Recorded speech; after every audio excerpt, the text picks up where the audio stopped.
After the events of Infinity War and Endgame, he is a very different person.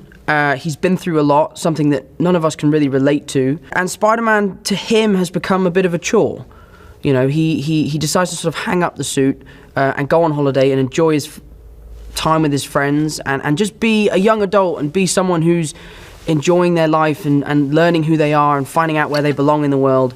But throughout the course of the movie, he realizes he's already found out where he belongs, and that's in the Spider-Man suit, and that's with the responsibility of saving his neighborhood and saving the city, and in some cases, saving the world.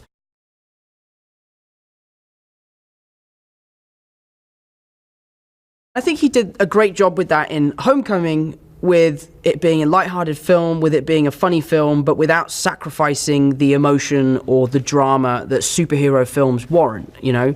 And I think this film does that in a stronger way, because it's funnier than the first one, but the stakes are higher and it's more emotional, so it's bigger and better in every way possible.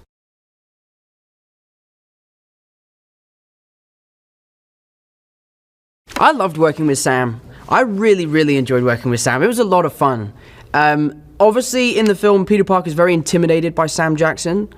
Tom Holland might have been a little bit intimidated by Sam Jackson, but he's a lovely guy, and he was really welcoming, and we bonded over golf. We both played golf. It was just cool for me to bring Spider-Man into a bigger part of the MCU. Every time I get to do a scene with one of these veterans who have been there since the beginning, it's just really exciting because we're solidifying the fact that this character exists in a bigger world, and there's endless possibilities.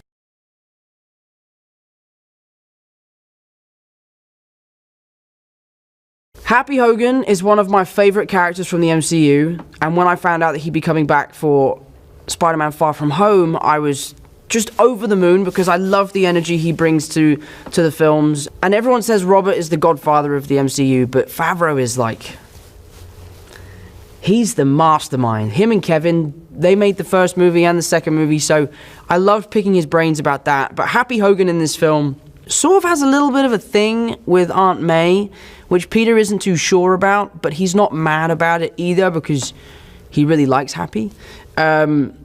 But Happy Hogan takes on a huge responsibility throughout this film.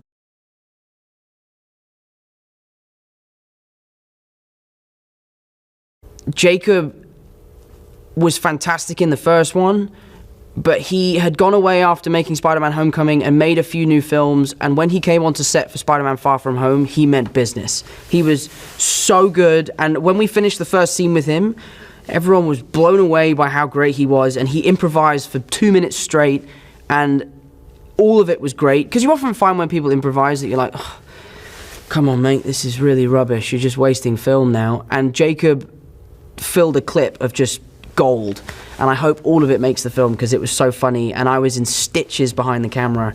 It's always a real privilege to get to work with your friends, and even more so when you see them doing so well and you see them absolutely knocking it out of the park. So I love Jacob to bits, and I love working with him, and it's just